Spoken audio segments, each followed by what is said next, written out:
More now on Antony Blinken's trip to China, where he became the first Secretary of State to visit Beijing in 5 years. He was in China for 2 days, meeting with top officials in an effort to ease relationships, which have been spiraling downward. Now today, the secretary met with Chinese President Xi Jinping, and while some key issues are still not resolved, both sides have expressed optimism about moving forward with talks. Jim Townsend is a former Deputy Assistant Secretary of Defense for NATO and Europe. He joins us now live. Jim, thank you so much for being with us today. It's great to be here. Thank you. Let's go ahead and start right here with the significance of this meeting. How important was this meeting for the United States, and what does it signal to you that President Xi wanted to sit down? He wanted a face-to-face meeting with the U.S. Secretary of State. Well, that was a great signal, I think, that the Chinese also want to improve the senior level leadership discussions between our two countries. That's what the administration really wanted to get out of this meeting, a good first step, and to start talking at the senior levels. And the fact that she met for 35 minutes with the Secretary of State was a signal that perhaps he wants to do that as well. We'll have to see. And Jim, this meeting obviously comes amid escalating tensions between the two countries. Geopolitically, how do Taiwan, or maybe these Chinese spy balloon incidents, how do they factor into this? Explain how tense of a situation this has become. Well, it was especially tense before we began to talk to one another, when we had no real link of communication, and these instances would happen like the spy balloon, and we would have to just try to perceive what was going on in Beijing. And the same thing with the Chinese about us. And we had some instances over the Pacific as well, militarily. And so that's always the time of highest tension, when you don't really know what's going on the other side, and you have to guess, and you can make a wrong guess. So right now, going forward, we've got some channel of communications that are going on at the senior level that will help us deal with tension and with instances that will happen in the future too. We will have these kinds of things that can increase the heat between the two countries, but at least now we've got some channels to talk about this and to lower the heat. One of those hot button issues, obviously, for China has been Taiwan. But when someone like the Secretary of State sits down with the president of China, how much of the discussion focuses on Taiwan, and how much of it focuses on things like trade and semiconductors? How important is the discussion when it comes to the Chinese economy? Well, that's a great question. And I know over the 2 days of talks, all of those issues that you raised were discussed, not necessarily with Xi, but they were discussed with the secretary's counterparts and with other Chinese officials. And it ran the gamut. It's North Korea. It's also climate, food security, health.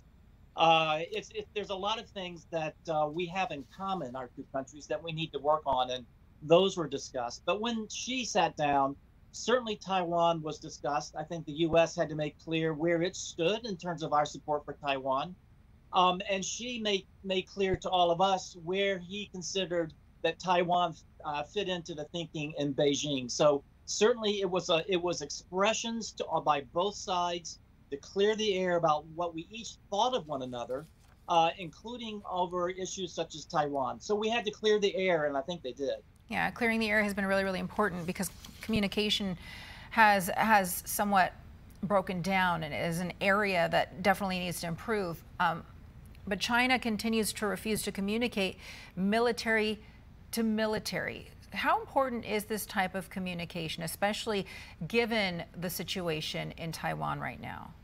Well, exactly. And this mill-to-mill communication, as they call it, is probably one of the most important communications links there, so that if something happens in the Pacific, our two airplanes bump, or the ships cut one another off, it's important that the military commanders on the scene very quickly can communicate with their counterparts to explain what happened, so that the wrong conclusion isn't drawn by the Chinese or by the United States. So you're absolutely right.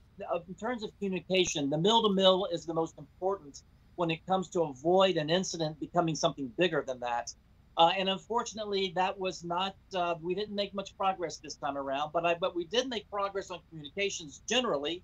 And I think perhaps the next round will make some headway on the mill-to-mill as well. Well, taking that into account, Jim, how can we gauge how well these talks went? What do you think? How realistic were expectations going into it? And where do you think things head next? Well, expectations were pretty low.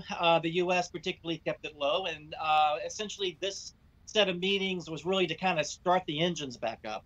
So breakthroughs and this type of thing will be for the future, not necessarily for this past 2 days. But I will say that the fact that they were able to meet and speak for 2 days, and that she was there, and that there will be follow-on visits.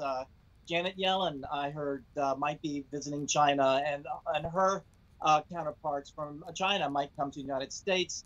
I'm hoping that what we'll see in terms of the future is a more visits by senior leaders, discussions about a range of issues that we have in common, like climate, that we can work on together, and that we can get the mill-to-mill link going as well. So those are things for the future. This is where things are going. So the engines have started up. This is a first step forward. It's one foot in front of the other. And I really do believe this is going to give us a better opportunity to understand where each of us is coming from when it comes to issues in the Indo-Pacific. And we can avoid the tensions we've had in the past. Yeah, it's been 5 years since we had even seen anything like this. So there is some progress here, like you had just said. Jim Townsend is a former Deputy Assistant Secretary of Defense for NATO and Europe. Jim, thank you so much for your time today. Thank you. I want to get you overseas right now to Greece. A court there postponing a hearing today for 9 Egyptian men accused of smuggling migrants.